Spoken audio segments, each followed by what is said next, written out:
Who would have thought that they see the whole band back together after God knows how long? Who would have thought? Wrestling's Let's start with VRSY. VRSY, you're back. Alright, this guy. I've returned. A changed man, bro. It's mad. It's mad. It's good to be back with the boys. It's been. When's the last time I saw you guys? Jesus Christ. Fucking only God knows, man. Yeah, bro. Like beginning of the year, innit? Yeah. No, I think for MSG. Was it? MSG. Last time I saw you. ECW Arena, I think. Oh shit, it was. Yeah. ECW. Yeah. ECW. We didn't see you throughout the whole summer though. Yeah, I was injured, fam. Yeah, man was touring in Japan. He's had a long hiatus in the independent scene. we've had a lot of guests here, coming on and stuff that I feel that we need to build the rankings up again, fam. Do you get what I mean? From the titles still. I'm at the bottom right now. Just you. About rankings. Oh, it's good to be back. Good to be back. Yeah, if you don't know me, Lucha V versus Jones. The master. Even Skillet was asking for you last week. Sorry? Skillet was asking for you last week. Oh, swear, we got Skillet, man. Yeah, man. Asked for you last week as well. But yeah, man, it's the golden age. See, I would flop this shit. It's the 4. Fam. Intro. When I say grab, you say daddy, grab! Daddy!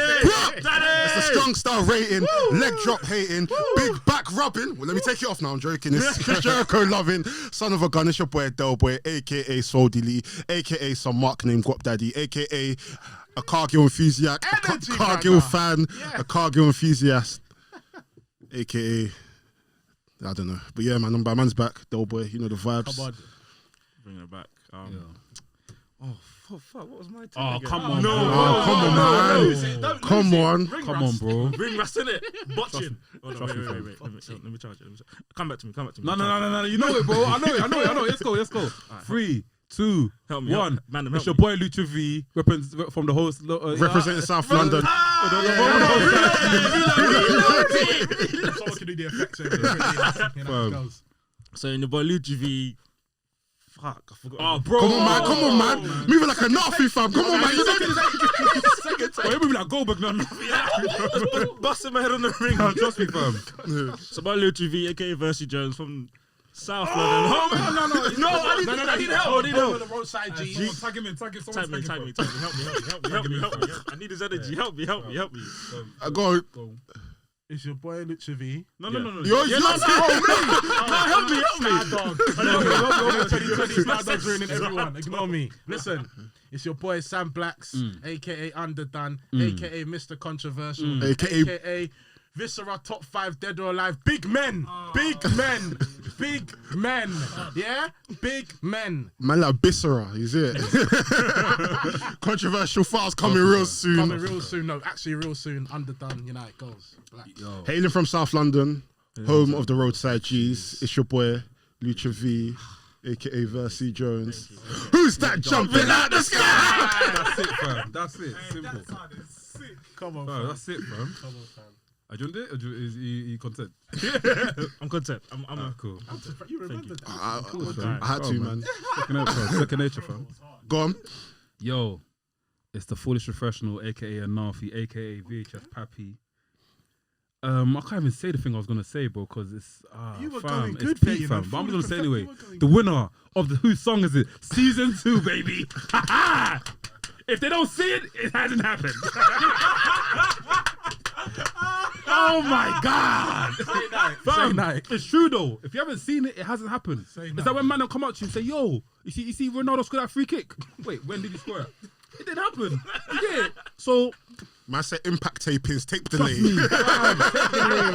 you get it. You see back in the day, WWE, you had to see it.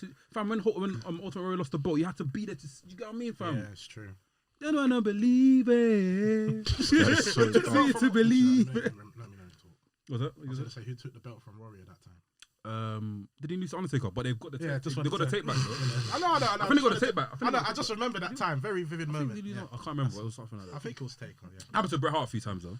Yeah. Bret Hart won it against the Mountie on a house show. Then after then, did he win again? He won against the Mountie on a house show, and after then, somewhere down the line, I think Yokozuna and Bret Hart had the WrestleMania 9 match. Oh, wait, was Mountie a champ? No, he was it Intercontinental? I think it was Intercontinental. I don't know. Bro, let me not. FNE. I haven't got any FNE at the moment, so yeah, don't mind me. Guys, by the way, before we start this podcast, we've got the man them here as well. We've got Laps and NK at the back. We've got the New Japan correspondent. No, do you not even christen that name from WrestleMania? Max gave you that name. The Japanese correspondent, fam. You get what I mean, fam? The prominent one. You are. I am. That theme tune. Big up AJ, man. Yo, it's jokes, fam. Hey. Where do you start? Let's start Raw.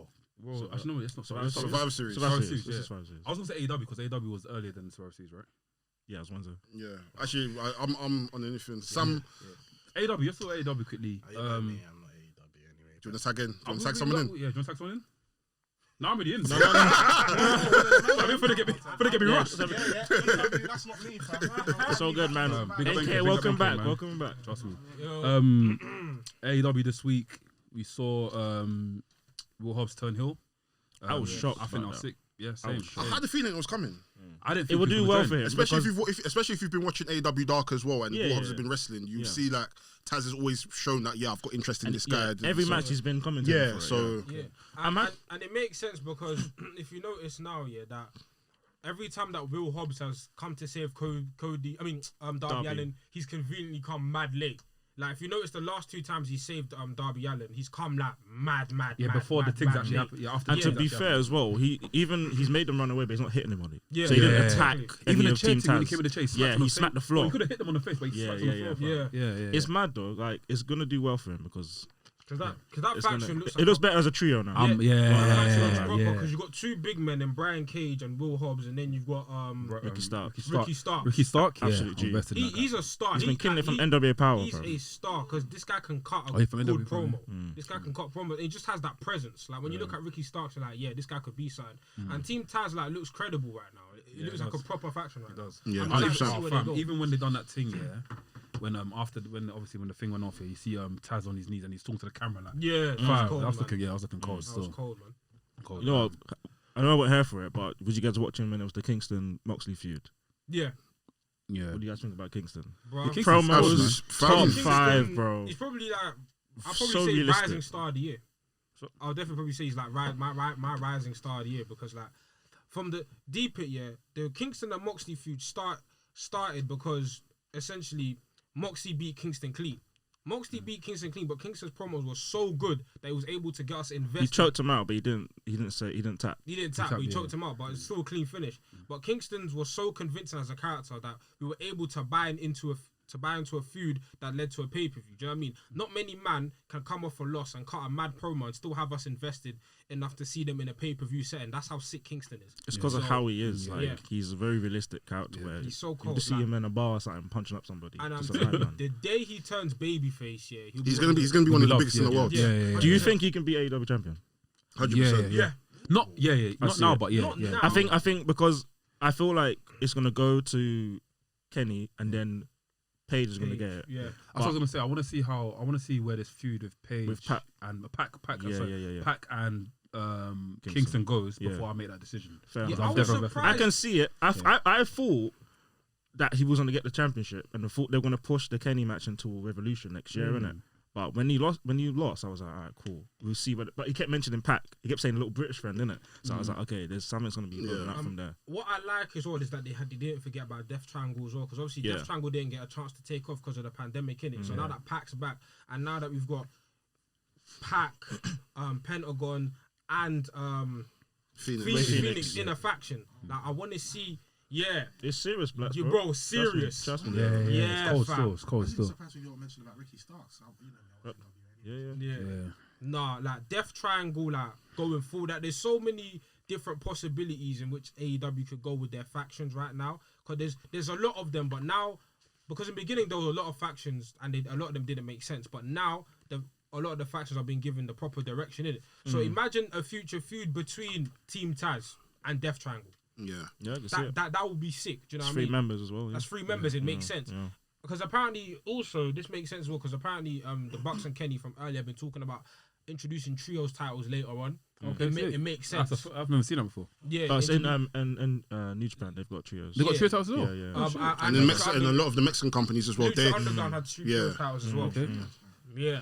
So it's very interesting to see like where all these different factions are going in it. Yeah. It's good to see. I do low key believe that AEW do have this spiritual bondage with factions though. Yeah. I feel like every week From the beginning. And Yeah, there's faction, yeah. Everyone's in a faction. in a circle, Death Triangle, fam. Who's gonna be the square? Dark bro? Order. There's gonna be a square in it. Inner Circle, Complete Death the place- Triangle, complete the Dark PlayStation. Order. Well, the Elite have disbanded. What about the flipping? What do you call these people? Blade and Butch. they're part of the Blade and family. Part of the family. They're With part of the family, Kingston. the Nightmare family. Nightmare family. Yeah, the Nightmare family. Dark Order as Who's well. not, who's not part of a clique? Who's not part of the clique? Darby Allin. Darby Allin. I thought Darby was part of the Nightmare family. They were not. Nah. He's a lone wolf. He's a lone wolf. He's a lone wolf. Darby Allin's not a part of anything. I thought Darby Allin was Moxley's not part of anything. Nah, Moxley's nah, not part of Lone anything. Wolf. Orange Cassidy, he's with best friends.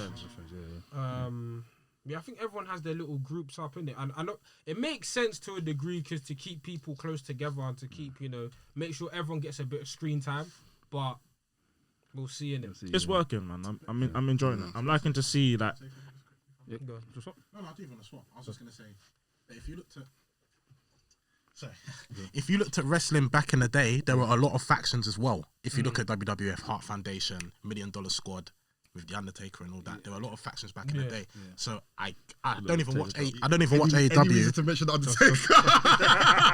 But from that, I just feel like maybe I don't know. That's how they're trying to just build up their stars and build up their characters. But I think- and, I hear you on star that, but I power, think etc. it gives, when there's a faction and there's a purpose to it, that means everyone benefits. You know what I'm saying? Because even New Japan, it can get a bit wild, but Chaos and Bullet Club, there's bare members. But then if it's things like the G1 or any of them, you can send any member out. Exactly. And Bullet Club, they have a purpose, innit? Yeah, I think that's what even the difference between New Japan and a lot of the American companies is that New Japan and even Noah and all these Japanese companies, they will only have like 3 or 4 factions, but it's deep with members. Whereas with American companies, they have just like hella companies and hella factions, and they'll have factions from ranging from 3 to 6 members. So I think the disparity is good. I wouldn't want to watch AEW if there's 2 main factions and then everybody else is just doesn't know what they're doing. So I mean, as much as they've got spiritual bondage with factions, I feel like to a degree, now I'm starting to see that it's working. Before I was like, this is too much now. Because even, sorry, go on. No, I'm finished now. Because even the turnover for Dark Order, like when it was a bit messy when it started, but since Brody Lee came, and then even when he won the title, even the way you won it against Cody, it was just like, and even John Silver's now getting built up, like he's because being the Elite, they always do the little. Yeah, he's actually facing Adam Page today. I'm ready for that. Remember when Brandy Rhodes had her own faction at the beginning, and they cribbed it straight away. The witch thing, innit? The witch. It was her, Awesome Kong, Luther. Dr. Luther, and some other lady, the tall. It was George, bro. It just didn't make God sense. said no. And then they cribbed it straight away. Like Holy Spirit took control of that one. Speaking of that, because I've been wanting to speak about it. That period of AEW, that was like around December time. That period of AEW Was testing, a lot of testing. No, that period of AEW, that was so close to making me stop watching the wrestling because A lot of testing in there. Dark Order, because I think that's the angle where Dark Order attacked the Elite, and it was the infamous angle where one of the Dark Order members wasn't even punching the Dustin, other punching the ground. Like it was. Wasn't it Christopher Daniels? That period of AEW, I can't lie. That's why I get where people like Sam and even Anafi in the beginning. At were moment time, it was hard for me to watch it. It was hard to watch it, but from January to today, the product has definitely gotten. For me, to be fair, though, I was gonna say ever since my guy Kingston's come in, I've been more inclined to watch it more. But sorry, Eddie Kingston's a promo god anyway. If you've heard him, I didn't see. From NWA Power. You've known Eddie on the promo. He's going against the best. Put him against John Cena. Cena could probably lose. But the thing is though, Eddie, Eddie. As in talking.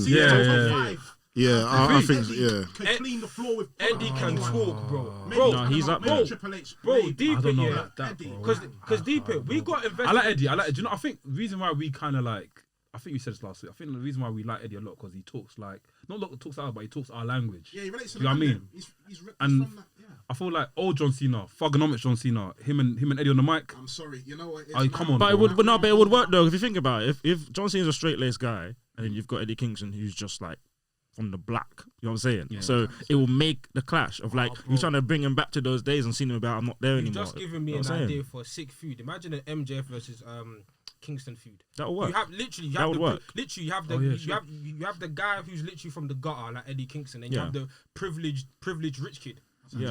Like it's a clear. John Cena, JBL, Yeah, John Cena and John Cena and JBL. Yeah. But going back to what you're saying about AEW in December, I hear what you're saying, but I think as well, why I kept running through it, because it was the benefit that they had multiple storylines, because there was still the Cody versus MJF feud when he threw in the towel, and that was building, and I think there was some other things I can't remember.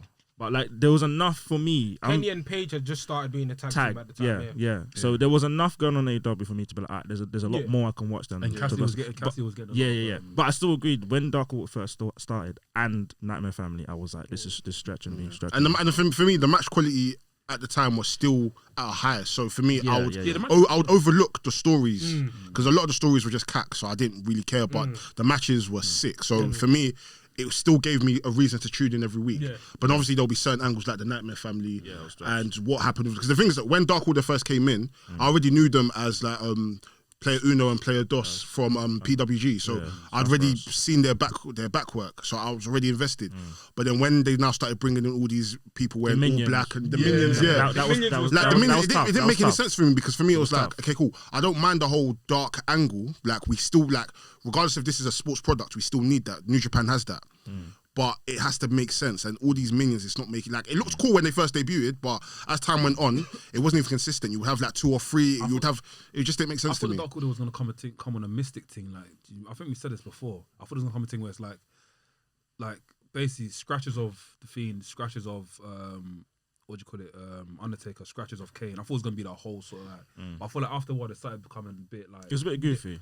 I think it was done a bit messy. And bit goofy, but which is not bad. But I feel like it works now, though. No, it works. It definitely works now. When you watch Being Elite, Brody and John Silver, that it's 2 jokes. Because I feel like when Brody was introduced, it gave the Dark Order a sense of direction, and it's like, even if like it makes sense because John Silver can be this jokey guy, but we all know Brody's lich from his WWE run and even his AEW run. Like when you and even indies, bro. And even indies, yeah. Like when you see Brody Lee, like granted some of the members of Dark Order are more comedy guys, which is good. We know that Brody and the Dark Order tag team, Eva Uno and Stu Grayson, all 3 of them are cold. All 3 of them are cold. Also, before I forget, Top Flight's debut. Serious. Very Flight serious. And they got signed as well from that match. Well deserved. They're man of the future, innit? Yeah, 100. And it's 19 and 21, bro. 921. Trust me. It's because I was watching Being the Elite, and then something they said was very interesting. So we're starting to see like the first wave of like people that were influenced by the wrestlers of the new era. Because they said that he watched him when he was 10. He watched the Young Bucks. They watched. Imagine. These men were watching Young Bucks when they were 10 years old. That's nuts. Oh, that's nuts. Yeah, mad that is. They were watching Young Bucks when they were 10 and Matt was out. I thought old. I thought old, That's 10 years ago. That's nuts. And the Young Bucks are only in their 30s. Do you know what I mean? That's mad. So it's like we're starting to see that new wave. Yeah, we're starting to see a crop of men that are inspired by... Obviously, people that we've grown up on, but people that are still like active today. So people like when they mention people like Motor City Machine Guns, I'm like, it only makes sense now because they grew up watching TNA. They grew up, do you know what I mean? And the thing is, people like a lot of these wrestlers, I don't even feel like they don't even have to mention a lot of the older wrestlers like the Hardy Boys. Like I think we naturally know that these people are inspired by them, but there's a lot of the people that they've put their focus on have been the Young Bucks, the Motor City Machine Guns, the SCUs. Like these are the people that people now are looking at. Like, yo, this is a very completely different style of wrestling compared to what people older than us have grown up on. So I think we're gonna see a lot more people saying that. Alex Shelley and Chris Sabin and Frankie Kazarian will be the ones. A lot of people. Trevor Murdoch, he's still doing bits. 100. And what makes me so excited about this AEW tag division, like, is that you have such a, I tweeted this, you have such a variety of talent. You have veterans and the upcoming talent. You have high flyers and brawlers in the same division. Like what you get from that tag division is such a diversity of talent. And even if, like for example, a team like Proud and Powerful ain't being showcased on TV every week, they still have their moments. Like they had their moment with the street fight. And other teams are still getting their moments outside of the title picture, and that's what I think makes a strong division, where even if man aren't going for the title, you're still invested in what other people of the tag team division doing it. So Yeah, I feel like I think AEW, the proudest thing they can be proud about is that tag division, because they have made tag team wrestling important. Now, when you look at a card, you do look at the tag division and be like, okay, what's the title match for the what's the title match for the tag titles? Because you think about like some of the best matches of the year, Young Bucks and FTR. Young Bucks, Kenya and Paige. Do you know what I mean? Even the Street Fighters, you said. Street Fighters, I said. Do you know what I mean? Like tag team wrestling has been played.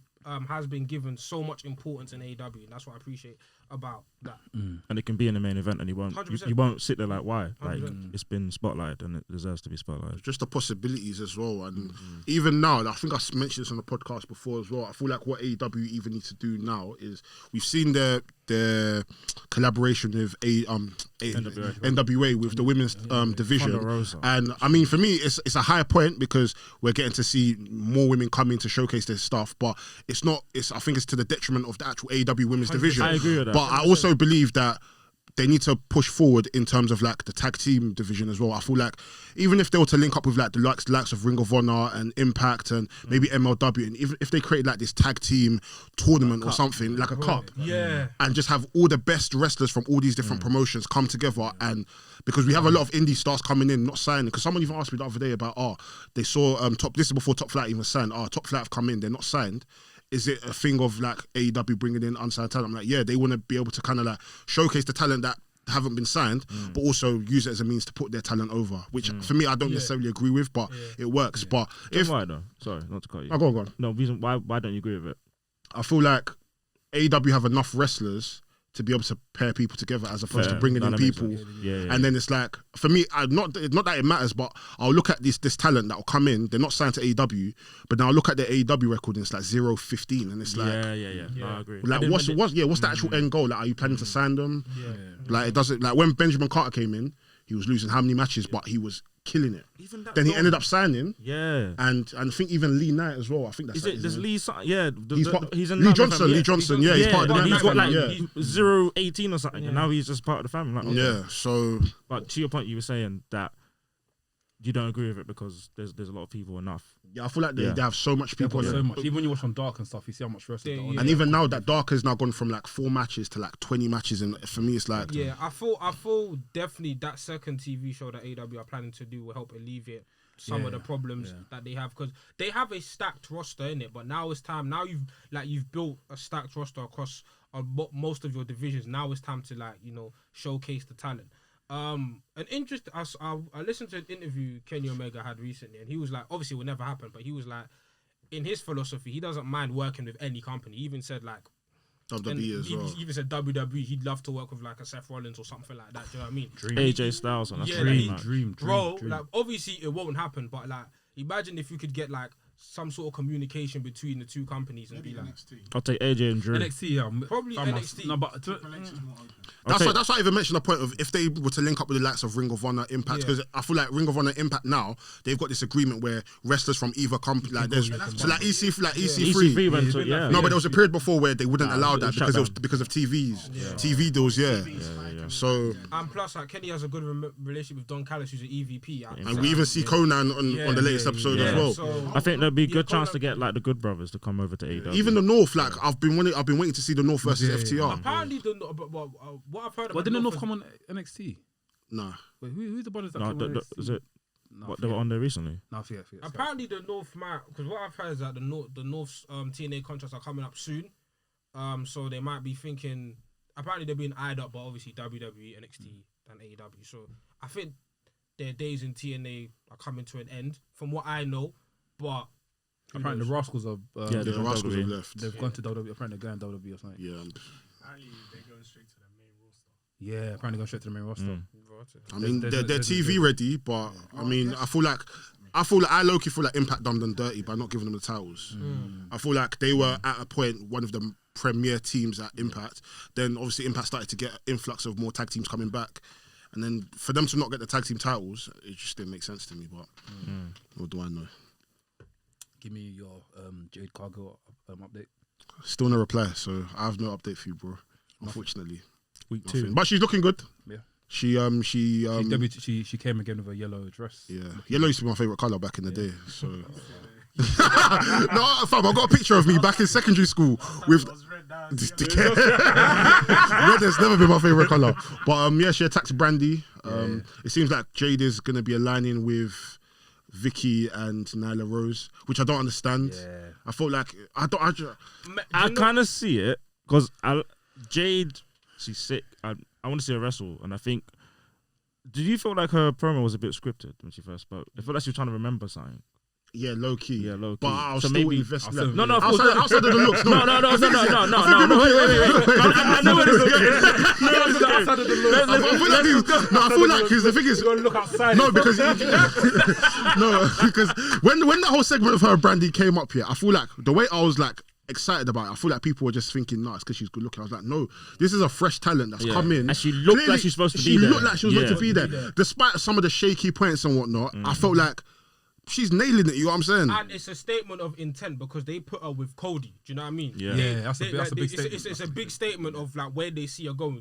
Nobody just debuts with Cody. Like the last person we saw that Cody like endorsed her, that was Darby Allin. And Eddie Kingston, and even way back Butch and Blade, bro. Exactly. So, yeah. Do you know what I mean? It's a good statement. It's a big statement of intent. That's what I'm saying. What else am I saying? I was saying like, if she was to be around them, it's more so behind the scenes to get her better. So then she can go on the mic and just I think Vicky can just let her know that you don't have to remember lines. Just say what you want to say. Yeah, you know what I'm saying? No, that makes sense. And also, I feel like it's to protect her in the ring as well. So let's say we see a 6-man tag, for example, between a tag team match between Nyla Rose and Jade Cargill versus Brandy Rhodes and Red Velvet. It'll make sense because apparently Red Velvet's not signed. Red Velvet's sick, she's not bro. signed, yeah. Red Velvet is sick. I like so her. let's say we see a tag match She's between sick, that. innit? It'll be a good way for us to see glimpses of what Cargill can do, but without exposing her to a full match. I hear you.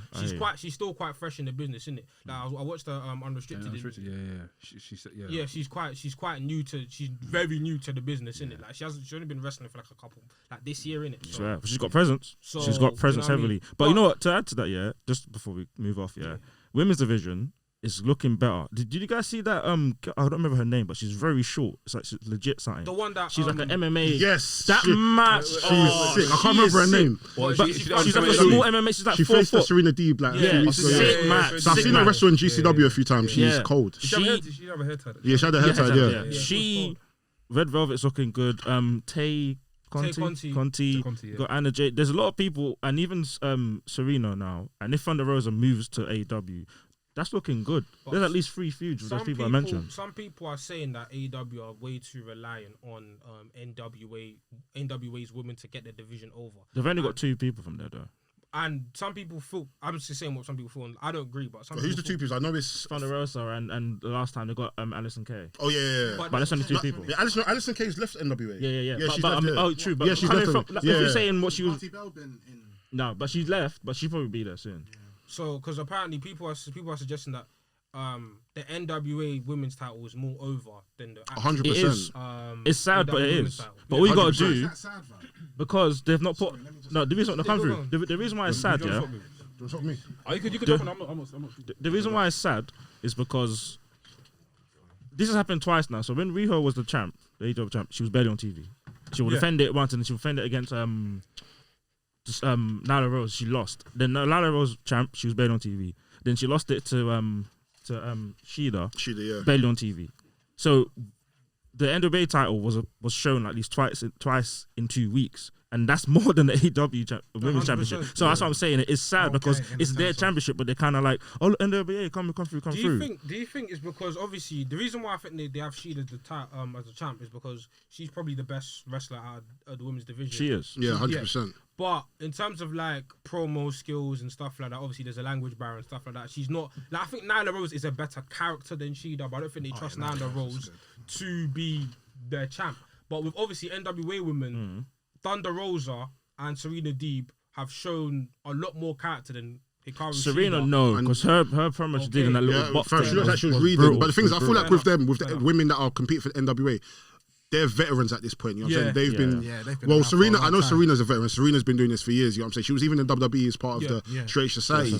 I just feel like with the women's division, it is very stacked, but at the same time, a lot of the women are green, and there's no real like storylines. Like you'll get one match It's from mainly Britt Baker. Yeah, And it's sad, yeah, 'cause even you'll get one match from Rebecca an 8 Big from the Swole. women, Yeah. but then with WWE you have like different interjoining stories that we don't have to see women fight for the title all the time or have to compete for the title. I was going to say WWE, when it comes to women's division, they're doing it proper. Oh yeah, 100%. Women division. And That's another discussion. They're on a And different. to be fair as well, that's what I'm saying. Like, it's more so just we had the discussion before when we talked about December AEW when it was like there's another storylines that's kind of taking up a lot of time and it's kind of losing time for others. With Shida, she's a sick wrestler. For now, just let her wrestle. Just let her show up.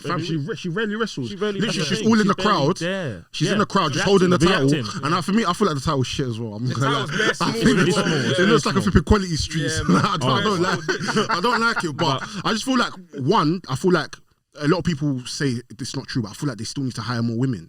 They need to hire more legit women. And there's no And AEW, also, yeah. and more women and make intentional matches. Like, do a little 4-way of like number one contender and have the title match on TV. On TV, yeah. Just keep it going. Yeah. Because we only see Shida at pay-per-views.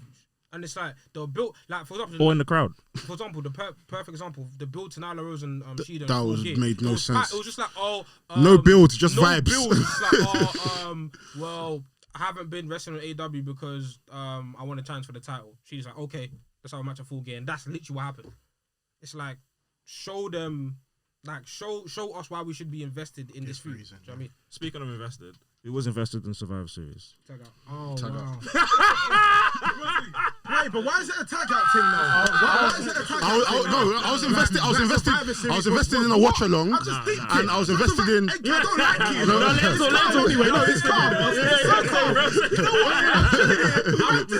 No, the only thing I've been invested in, the only thing I was invested in is one, the watch along. The watch along was sick. Two, the tag team match with Street Profits and New Day, and the main event with Roman and Drew. Other than that,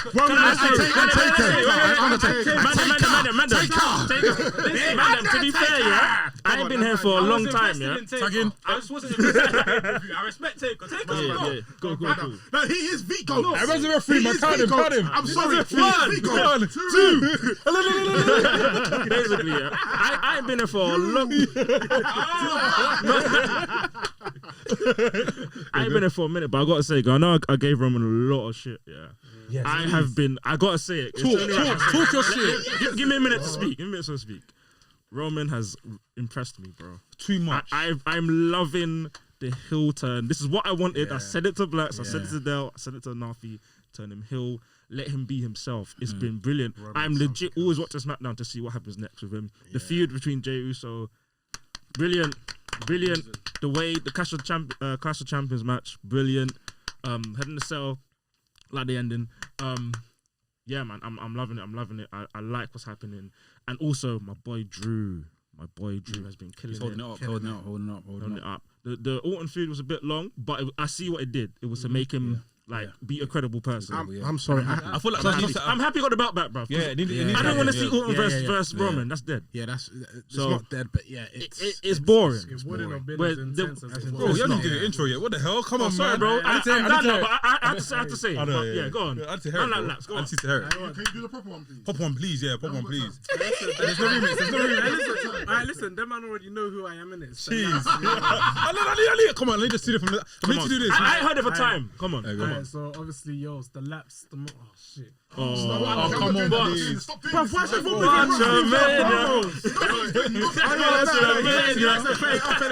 Go on, bro. Go on. Yo, it's the most prominent personality on the net. What? The Come youngest in charge From the studio to the set. I'm in the wrong way. I'm from the set to the studio. I'm from the set to the studio.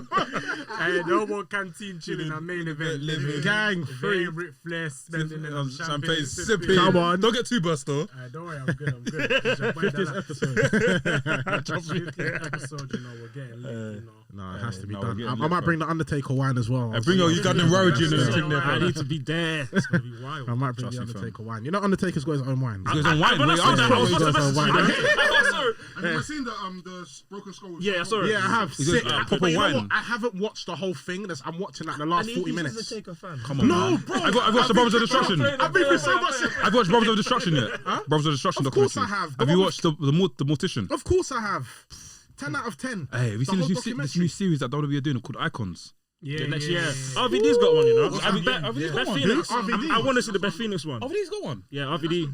But RVD's an icon, though, innit? Yeah. But do you think it's a cheeky way to say they're not legends, they're icons, though? Do you think that's a little caveat? Now you have to Do you think it's differentiate a the little bit difference of a- between a legend and an icon, innit? I think icons. Yeah, gone. Are you man watching all of this on the network, or you got like a pack? Network. The plug. I watch on the network. I watch on the network.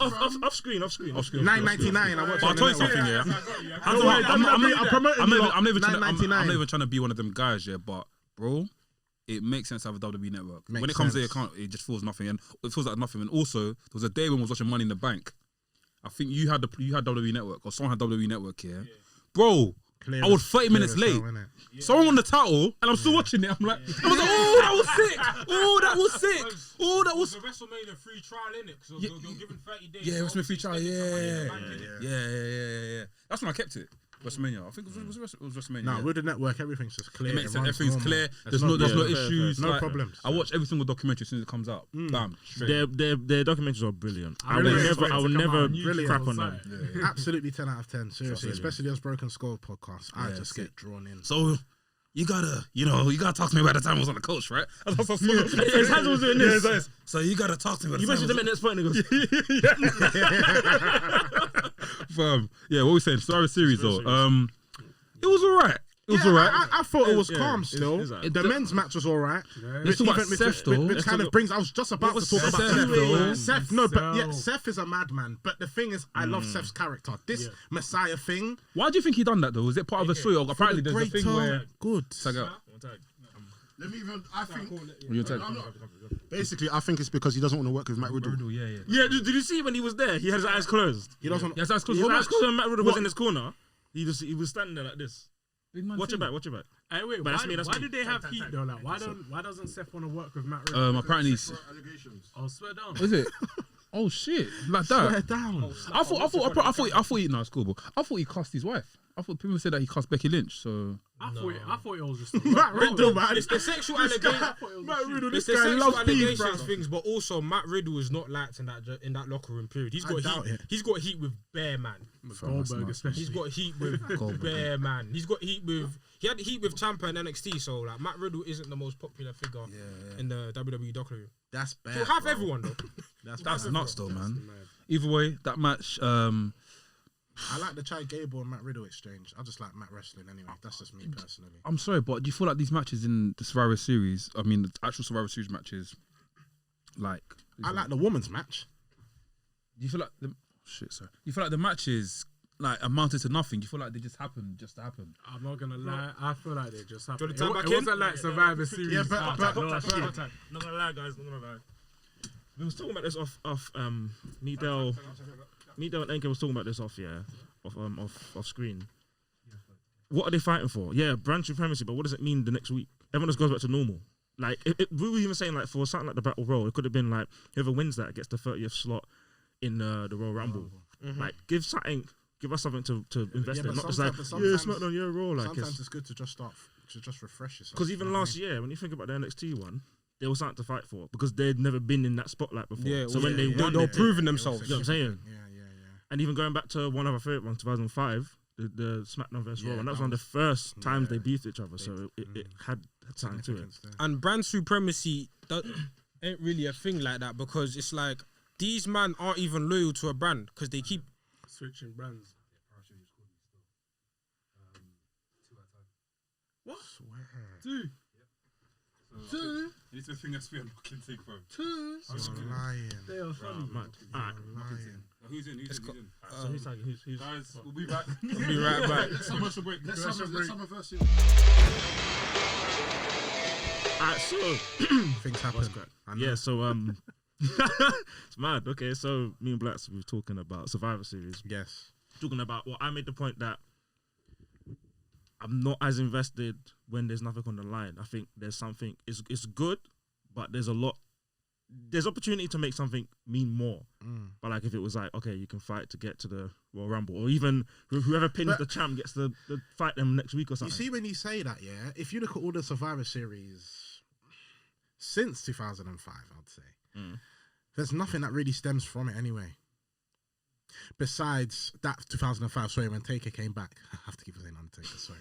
But do you see where I'm coming from? Like, it's like, I feel like Survivor Series, it just hits that clinical peak where brand supremacy now is becoming that thing, and then you just start fresh. To be fair, do you know what I mean? Because now, if you've carried on, where is there really now, from all the storylines you're thinking of, where are we really going to carry on from that? I think what I do like, especially when the brands are separate, because obviously a couple of years back, when you think about it, there was the wild card rule, and there was like, even recently, I liked it, but Drew went over to SmackDown because it's Survivor Series, isn't it? Yes. But when it's happened throughout the year and they say, oh, it's the only time they fight once a year, it makes it like, but it's not. Yeah. You know what I'm saying? Because if I think back to when the brand split just happened in 2016, and it was Raw vs SmackDown, that was legit the first time they beefed each other. And I was like, I'm here for it. You've got Braun, you've got Dean Ambrose, you've got AJ, you've got Kevin Owens, and it was cool to see them go against each other. Yes. And even, I mean, like, I just don't want them to, Survivor Series match is one of my favorite matches. That's why it hurts a bit, because like, I like seeing them do an interesting match. Like last year's one was sick. Yeah, 2018, 2016, even going the way back to 2003 when it was Austin and McMahon. Yes. Austin and Bischoff. Even the Team Angle. And Lesnar. Yeah. I mean, that was sick. There's a chance for it to always be good, and if it's done well, people can get over. Look at Keith Lee got over last year. You know what I'm saying? But what was your thoughts on the women's one? Yeah, I fucked with the women's one. I thought that was hard, man. I really like Shayna Baszler and this Nia Jax they're just unstoppable. They're just sick, man. Shayna's hard in the ring. I think Shayna's one of the best in-ring performers out of those women right now. Lana winning, that was just funny. That just made me laugh. I just thought, you know what? I'm happy because I feel like now the women are actually really becoming significant now. They are really having their significance within the WWE now. Like, they're not discredited now in that sense. I hear you, but we've got to talk about our girl Bianca Belair, though. Come on, fam. I was just about even to get onto that. Like, EST. Are you crazy? Everything. Baddest, fastest, strongest. Come on. Like, she had a good showing, but what was, I think, I don't want to speak for everybody, but me personally, I'm waiting for her to get the win. Like, she's had sick moments in the Rumble, last year's Survivor Series, this Survivor Series, but to see her have her hand raised, I ain't seen it yet. Think of time. It's gonna come. I know. If Vince messes that up, I'll be vexed. But like, I feel like we just need to see her get that dominant win to establish her as like one of the players, because we know she is. But to the casual fans, might be like, oh, I see her around, but she's not. What can I recount that she's done? She's had sick moments, but has she beat, like, even when she like lifted Nia Jax over the thing, I was like, oh, she picked her up. But showing the replay like heavily, like that wasn't even gassed up. You know what I'm saying? Yeah. So, but main event. Let's talk about the main thing. Drew, Roman. We've been talking about Drew from the jump, and I've told everyone. I told everyone in the next couple, Drew's gonna be the man. I said Roman as well. I've said it anyway from episode 1, bro. Yeah, fam. Roman Reigns is unbelievable. I've said it already. I knew. Like you said, all we needed to do was to have that heel turn and to have someone behind him. And Paul was the perfect guy. The absolute perfect guy. I'm trying to think of any other managers that could have been for him. No, there's no one better. No. Because you're at that main event status. The credibility he carries. The psychology of how the industry is, such as Paul Heyman. Like, even I'm studying certain things when Roman's walking to the ring and Heyman's just got his eyes on him. Yeah. Like, you're the man. Like, legit, and it's even different between him and Brock. Yes. With Brock, he's like, that's my champion, that's the beast. But he's like, he's scared of Roman. He stands there and he's just like, anything he has to do, he's like, okay, I'll do it. Even when he's like getting beaten up, he stands there like, I hope he wins, because if not, I'm fucked. You know what I'm saying? Like, I like the dynamic. It doesn't feel like it's a carbon copy of like when the other Paul Heyman guys, which I was sad to see. Remember, like Curtis Axel, that could have went so well. Sad. Cesaro could have went well. Exactly. This is on par with the CM Punk one. Yes. But it's like, it's not the same dynamic, but it adds to the wrestler rather than, oh, why is he there? Like, mismatch. You know what I'm saying? But Drew, what do you think about the ending? Because he didn't lose clean. It's not but boom, bam, boom. Lost, it's not boom, bam, boom like we would usually see from both of them, like a spear or a claymore or something mad. But did it kind of just lose Drew's credibility that he just got choked out? Not really. I guess shit happens, innit? But yeah, I feel like the finish could have been a bit more explosive. But no, big up Roman. Yeah, I mean, my only fear, is that the fact is, through commentary, they were saying, oh, you're the secondary champion. You're this. Like, I was kind of like, when you say something about a man like that and they lose, It's even worse. certain people who don't have the wherewithal, like us, they'll maybe like, oh, they listen to what's being said by WWE, they'll be like, oh, this guy's secondary. All right, cool, whatever. I don't care about him anymore. So, I don't think it's going to be damaging, but because he wasn't on Raw on Monday, it's like, explain it. Like, because there's a chance I can see them going for a match at WrestleMania, but then they have to find out a way to get him on SmackDown. Or, you know what I'm saying? Or to make them intertwine. Because the thing is, Drew's never beaten Roman. Never beaten Roman. Oh, that's mad. Going all the way back to the 3MB days. Remember, I'm a Drew guy, bro. From 3MB of days, he was getting much, When he came back, from leukemia. Okay. Last year, cancer. WrestleMania. Yeah. He lost Drew lost. Stomping Grounds, he lost again. Extreme Rules, the tag match with Undertaker and Roman versus Shane, he lost. Every single match he lost. The only time Drew has got something over him was Royal Rumble. He threw him out. But it's still not pinfall. It's still major. But it's But- not that pinfall, that 1, 2, 3. So there's a history of him losing. At some point, he has to win. Otherwise, what Roman says is true. Him saying, "Oh yeah, you do something when I'm not here." Like Drew's more than that. He's not a placeholder. He is the guy for the next couple of years. Yeah, he has to be the guy. And he's everything. The fact that he's had to be the champion in this pandemic era, bro, he's nailed it. No, He does not. He looks he's legit. done so good. I don't think anyone else could have handled that. No. Fam, no crowd for his biggest win. Yeah, there was no one else. Nah, you're right. In that sense, there was no one else. Drew's got it in ring. He can cut off a good promo, which speaks to you as a person. Do you know what I mean? You feel his pain. I like the Sheamus and him linking up as well. I thought that might introduce maybe a faction or maybe a feud. I don't know, but Would you rather a feud or a faction between them two? a faction. They'll be probably Really? unstoppable. Yeah, bro, kick and Claymore click. Fuck off. That would be mad. I'm waiting to see Drew versus AJ, bro. I need that match, bro. Blackz, I need that match. That's WrestleMania quality, though. You get what I'm trying to say, Drew? I'm waiting for that match, bro. No, that'll be sick. You know how many times they've been on the same brand? They've never beefed. They'll have like a triple threat. They've not beefed. They'll have a that's 1-to-1. mad. I need that match, Blackz. I need it. No, it'll happen. It'll happen. It's got to happen, fam. Like, there's a triple threat next week. It's Keith, Riddle, and AJ. Oh. And whoever wins is going to be #1 contender for Drew. It has to be AJ. It probably could be AJ. It needs to be because of that AJ, tall bro. It needs to be AJ. That Oh, yeah, tall- yeah. that Oh, tall- Omas. Yeah. That tall- My African that brother. tall daddy. when that time when they beat Matt Riddle, man, just for that. yeah.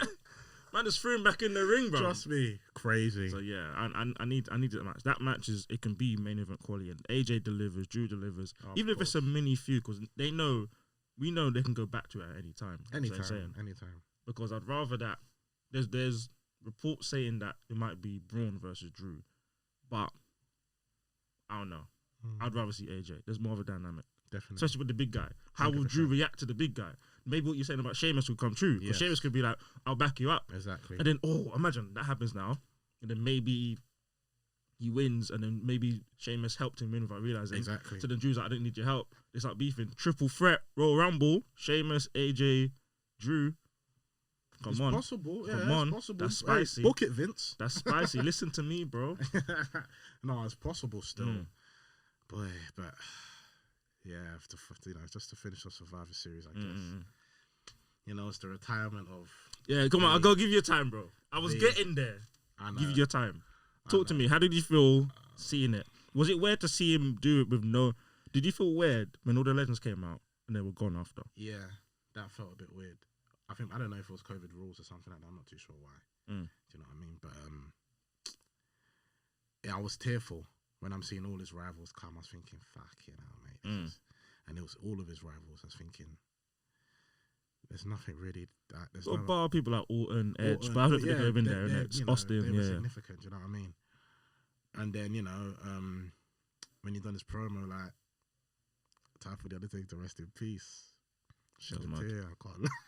I'm even emotional now. Bro, let it out, bro. It's all nuts. Out, bro. I can't cry on the podcast. It's calm, bro. Ego, I can't do it. I His just ego, let it cry, man. I can't do it. When the camera stopped rolling, he's tearing up, bro. Yeah, I'm tearing. You know what? Undertaker, thank you for your character. Thank you for being the greatest wrestler of all time. Your run has been the longest run. It's even in the history of the wrestling business. It's longer than Bruno Sammartino as well, for those who didn't know. In the main event, yes. Bruno didn't have a longer reign than Undertaker. His championship reign. Bruno had a lot. Bruno had 10-year reign. But Undertaker's not had a long championship reign. His career. No. Yeah, I'm talking about career. Okay. I'm talking about career is longer than Bruno. In the main event. In the main event. Okay. Bro, I'm listening to you. I'm listening to you. In the main event, and Undertaker is probably the most, of course, the longest. Hogan, no. Austin. Austin was at 5 years. The Rock, Cena, no. And I don't. So would you say Undertaker was steady always the main eventer though? The only person I was close was probably Flair. But even Flair wasn't at the top in WWE. But would you say that Undertaker's always been at the top? 100%. He's never been low card. But I think he's always, even you just lying, this jobber enhancement talent, low mid card, I think he's always been. This is the main event or a main story. He's always been here, which is like top mid level. Like somehow he hits the main. Of course. Don't get me wrong. Anytime it's WrestleMania, he's up here. Anytime there's a big feud, like with Shawn, with even the matches, random matches like Big Show or Great Khali, that's when he was here. Yeah. But in terms of always being in the picture and believable, I would definitely say 30 years. Yeah, he's never been opener or randomly just like doing something random. He's always had a prominent role. He's significant. So that's what I mean. Yeah, even Iron Sheik. That's what I said because Iron Sheik mentioned it. I was like, he took it longer than Bruno. I thought, jeez, because even Iron Sheik was like obviously that's his, Taker was like a little pup to them. So he's like, just like well done, like you've done well for us, like whatever. Do you know what I mean? So big up Undertaker. Absolutely. Underdone is because of you. Do you know what I mean? Give me top 5 moments, and I'll let you Undertaker. Go. Yeah, top 5 moments of the 30 years. Wow. It could be a match, it can be a promo, it could be a segment. Okay. Top 5. Okay, my top 5 moment. Okay, we'll start at number 5 when you done the 10. When he won the streak. When the streak was more significant. WrestleMania 18. Yes. He's 10-0. 10-0.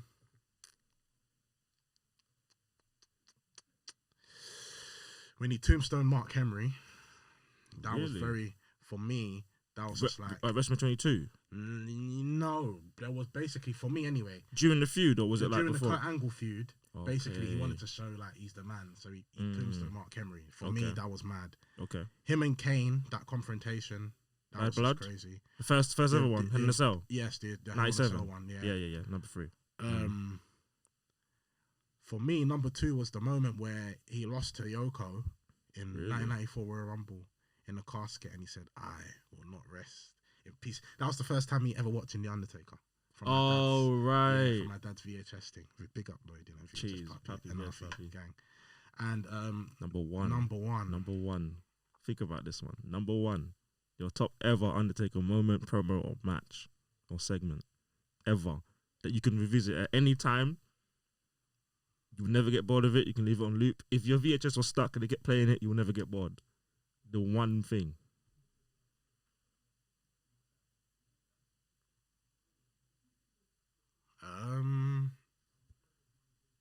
He's got so many moments. It's like it's hard, I know, but I wanted to hear it from the biggest fan himself. Don't worry about anyone else. What is the thing you can always return to that you will just be like, his match in WrestleMania 20 against Kane. Really? When he returned. No. Stop. Retract it back. Ministry debut for me. Really? For me, when he recruited everyone. Yeah. And he just started run-shotting everyone. So before the Vince reveal, you're talking about when he came out? When he came out and he recruited Viscera, recruited JBO, and everyone saying, the Dark Force is coming, like, the Ministry's coming. For me, that was my... Undertaker was at the best. Like, you couldn't stop him. He had his army, and then you have to deal with him. It's headache. It's long. So, thank you, Mark. Great. You got Mark. Thank you, Taker, bro. All time. Taker, Mark Calloway, Have your moment, bro. Don't mind me, bro. I'm going to stop now. No, he's the greatest of all time still. He's the greatest of all time, fam. Talk, bro. Honestly. I have nothing to say. The man, them. I just want to... Let's just have a 30-second silence for The Undertaker and his illustrious career.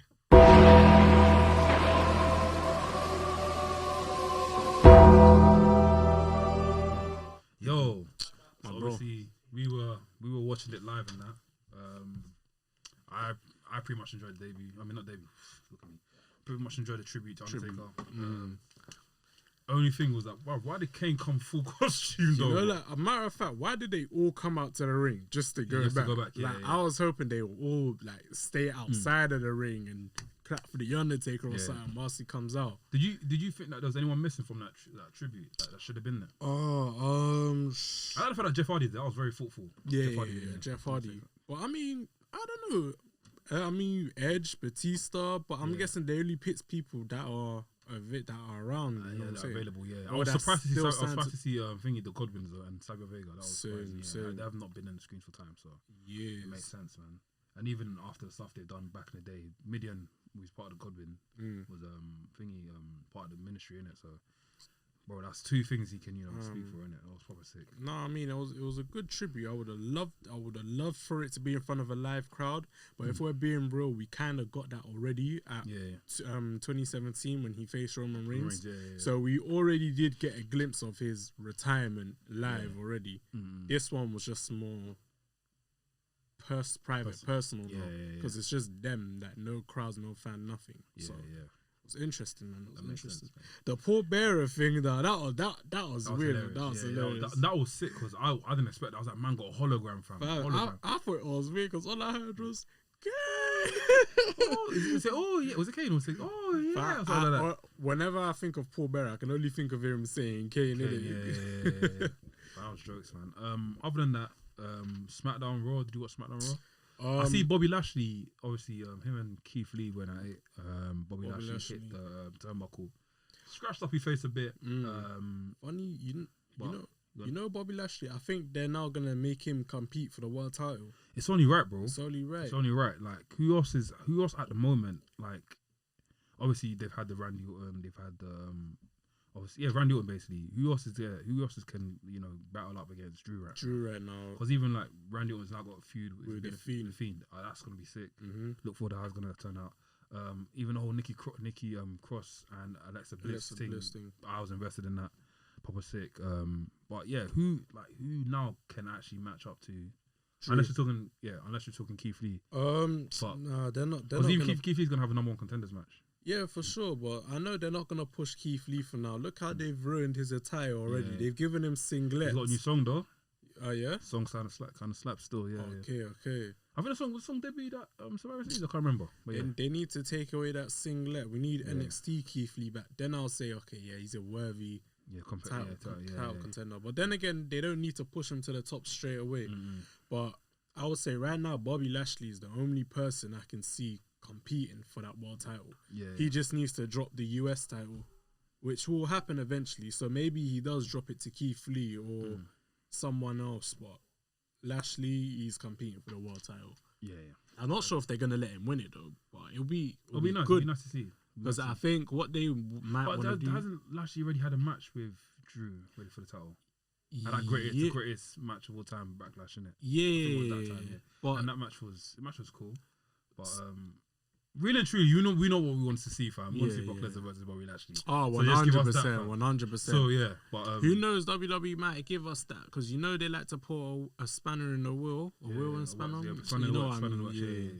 So they might, but let Lesnar contend for the title because I know they'll make Lashley a heel, man.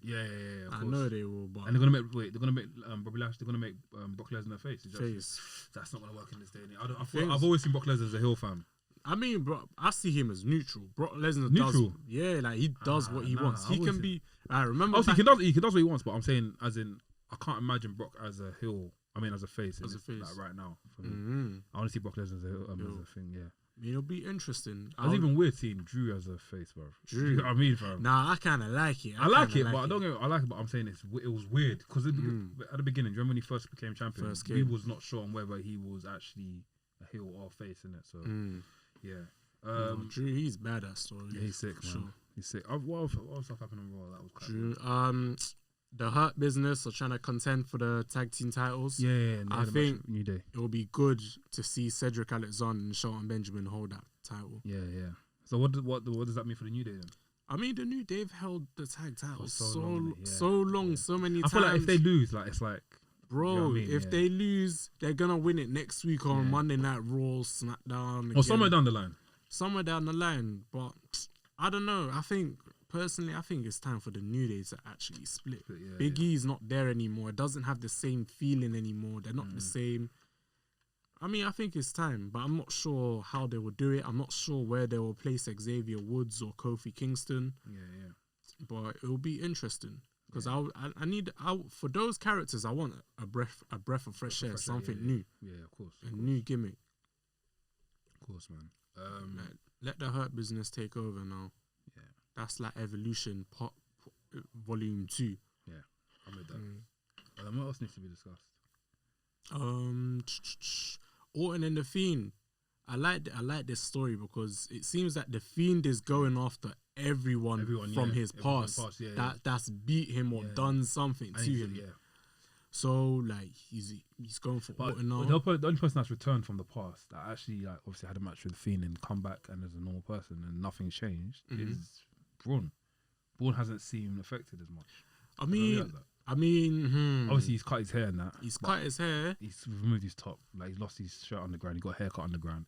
But there's nothing. What can I say about Braun? Braun's not. He's not. Braun's become more impressive though. I like the way Braun is right now. Like, before, not to say he was irritating, but he was like one of the guys where you wouldn't actually gravitate to his matches. But now you just don't care. Like, it just is what it is, isn't it? So. I don't know. I feel like they don't really have any. Braun, he's improved, but like storyline wise, I feel like they don't really have anything for him right now. Yeah. He's in limbo right now. He is. Like he's not competing for the world. Same as Big E, bro. Big E, we were promised a sick push. Promised everyone to like make this guy become a champion, innit? But obviously, W's kind of slowed it down and just made him be like Bro, I don't know. I don't understand why he's still wearing New Day clothes. Like, obviously, like if he's not with the New Day, at least change him up. But I think WWE somewhere down the line they're gonna bring him back together. New Day's gonna come and become like this, tag team again and stuff. Like three-way tag team. Do you know what I think? I feel like with Big E and the New Day, what they might do is save it for the Royal Rumble. Like all three of them are in the ring. The Royal Rumble was after TLC, right? Straight after. Yeah. Royal Rumble after TLC. So sometime in January. When's Elimination Chamber? Oh, that's after. That's before WrestleMania. Yeah. That's in February. But I feel like with the New Day, how they might officially break them up is in the Royal Rumble. Yeah. Xavier Woods and Kofi Kingston come in. They clear house, and then Big E just takes them out as well. Yeah. And then he's just like, yo, I need this. I need this. It's my time. But yeah, let's see how it goes, man. Obviously, interesting. I'm gonna invite Delboy back in. Do Arts Wrestling's. Ask anyone else to jump on that. Then we'll get Thingy, Delboy, and NK to finish off. Tag in, tag out. Pirate has just come to jam the car for us, fam. Honestly, bro. You know them way there. Jam the car, but what have we got to look forward to in terms of wrestling this coming week? So we got John Silver versus Adam Page on AEW. That is going to be a banger. I'm looking forward to that match. I'm so happy that they're pushing John Silver. Yeah, John Silver deserves it, man. He's one of the most, and he can wrestle. That guy's surprisingly strong as well. That guy can wrestle, especially for his size. Yeah, for his size as well. I think it's the first time we see Adam Page since Full Gear. Yeah. So it's gonna be interesting to see that. And they're both coming from losses because John Silver lost to Orange Cassidy.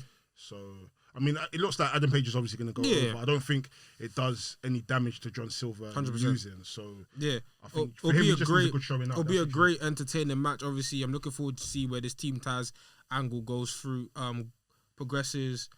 What's has been happening? I'm interested to see on NXT how the whole Leon Ruff and we've got to talk. I'm not gonna lie, I'm so invested in it. I feel like the duality of his character has been so sick. The fact that he's able to he's being treated as a joke. He's kind of like he's liking the help from Damian Priest. Yeah. But then he's now realised I'm not a dickhead. Like I can do this by myself. Yeah. And even the slap that he gave Damian Priest. Yeah. Because it's true. Because even Regal said Priest, you deserve that because you're trying to help this guy, but this guy earned an opportunity for the title and he won. He won, yeah, exactly. He's a champion. Treat him with respect. So I'm liking what they're doing with Leon Ruff and definitely I see him losing the title quite soon, but Yeah, I don't think they'll keep the title for too long, but I still see his run being quite entertaining. So that's what I'm looking forward to. Yeah, I do agree. I do feel like maybe the next defense he will have, I feel like he'll probably lose at the takeover. Yeah. I think maybe the he'll have those kind of runs where there's a takeover before War Games. War Games. Yeah, that's the next one. So I feel like he's gonna have a run where he's just gonna be escaping. Luckily, like he's just gonna be able to run away with it, and then maybe at War Games when I think they'll probably do a triple threat then. Yeah. That's when he'll probably lose it. Or he might even escape. Like I feel like they can do so much with this run where he could be like, not even a heel, but this kind of person where it's like, I'm just happy to be here, but don't take me for a dickhead. Yeah. But then he's just going off lucky. So 100%. I'm also interested to see what happens with the NXT Women's title. I feel like right now, Io Shirai has cleaned out the division. I don't know why I keep calling her Io Midday Shirai. She's completely cleaned out the division. And maybe Ember? Yeah, Ember. Maybe Ember Moon. Maybe Raquel. I don't know. Do I see Dakota and Raquel staying together for long? I don't see them staying together for too long. You think they'll do it? They won't do this, but you think they'll do an Asuka and just have a vacated title? And just I don't know, because then I don't know what they're gonna do for her in the main roster. I feel like she'll probably get lost in the shuffle. She'll get lost in the shuffle because she's not. Because one thing that's helped Asuka is her character work, and one thing that people have criticized about Io Shirai even in NXT is that working, she's one of the best women wrestlers in the company, period, in the world, but character work, like, it's not the strongest, is it? So in the main roster, I feel like she'll get lost in the shuffle. I feel like her turning face was probably like the biggest detriment to her work. I feel like when she was a heel, we didn't necessarily need her to be able to have to appease to the crowd or appease to what we want to see. As a heel, I enjoyed the character work that she was displaying. Yeah. She didn't really want to chat to anyone. She just wanted to be on her own thing. Do you know what it was? But I get why they turned her face, because everyone loved her at a point in time. Do you know what I mean? She was so over as a heel. It's like there's no point keeping her a heel. So I feel like that's the problem with a lot of heels nowadays. There's not really like a lot of the heels are too likable. Yeah, that's the problem. Like there's a lot of heels where you see them and it's like, I like this guy. There's not a lot of like pricks as heels. Like MJF, as much as I like MJF, I love the fact that I don't want to like him. Yeah, Whereas if there's other heels where, let's say for example, the Elite, when they start becoming the Elite, they're heels, but for me it's like they're so entertaining. These lot are so entertaining. Like I can't help but like you. Like, even like Kevin Owens as well. So exactly. So a lot of the heels are just getting, like, even Joe. Like Joe's been the heel throughout his main roster run. He's so popular. Do you know what I mean? So it's a sticky. I think it's just a problem of the new era of wrestling. I think a lot 100%. Of people like the heels more than they like the baby faces. But I feel like those. So what else am I looking forward for NXT? What do you think about potentially Undisputed Era versus for the brand? Pat McAfee, Oni Lorcan. That's an interesting match. That's a very interesting War Games. But Undisputed Era have been in every War Games, right? So far, I think except the first one. I think actually, were they in the first one? No, I think they won the first one. It was against wait, was it the first? Were they in the first one? It was Roderick Strong and Authors of Pain versus someone. I think it was Undisputed because Roderick Strong hadn't joined Undisputed. Yeah. But it'll be a banging match. It'll be a banging match. You got Oni Lorcan, you got Pat McAfee, you got Pete Dunne, and you've got Danny Burch versus Undisputed Era. Like that should be fun. It's going to be a sick match. Even before we wrap up, what do you think about who's potentially going to be the next challenger for Finn's NXT World Title? I actually don't know. You know. I feel like they've gone through every option in that roster. I feel like, do you know what it is? This is a unique problem that NXT rarely has, because with NXT we're accustomed to, like, okay, guys move up to the main roster. There's a roster reset. Yeah. This is the first time where you have actual veterans. A lot of the roster of NXT are veterans, and we've kind of been there and done that with a lot of the matches before. So unless they come up with somebody new, I don't know who can challenge for the title. Who do you want to see challenge at the moment? They might. I don't know. They might do Dexter Lumis. I don't want it, but they might do him. Because who else is there? I think because Ciampa's got his feud with Timothy Thatcher. Yeah, that should be interesting. Dexter Lumis has got his feud with Cameron Grimes. I'm not really sure. Kushida? I think me personally, I'd want to see what's his name? Santos Escobar. Yes. I'd want to see him get rid of the cruiserweight title. Because even 100%. Now, Jordan Devlin, as much as he was a cruiserweight champion before, he's now defending the cruiserweight title in NXT UK now. Yeah. So I mean, I don't know what's going on in terms of like the behind the scenes stuff that's been happening with him. So clearly they're still high on him. I mean, I'm a fan of Jordan Devlin outside of the rubbish he's been doing. So I mean, could they potentially get Jordan Devlin to come to America to get the title? Yeah. I don't think it will happen now, but I know NXT have been banking on that Finn Balor versus Walter match. Yeah. So maybe that happens down the line, but obviously it's a sticky situation because they never intended Finn to be champion. But I still think they still would have the same problem with Karrion Kross. Yeah. Because like, what fresh matchups do you have in NXT? Yeah. And right now we're in a pandemic, you can't really sign new talent, so we're stuck with that roster. Depending on how long Karrion Kross is potentially going to be out, I probably think they'll probably have Finn run through whoever he needs to run through in order to wait for Karrion Kross for him to now get the title back. I mean, he will be a credible champion. The match that he had with Kyle O'Reilly at the last takeover was an amazing match. You know what I'm saying? That's the ask kind of match, you know what I'm saying? The strong, stiff match. So right now, I mean, we could put Finn against people like the Cameron Grimes or Dexter Lumis. And they'll get a good match. And you'll get a good match out of it. Storyline wise, I don't know how they're going to make it happen, but I trust them. They'll make something happen. 100%. So I think they're just going to have Finn have the title till Karrion is now back and healthy and ready to take that match.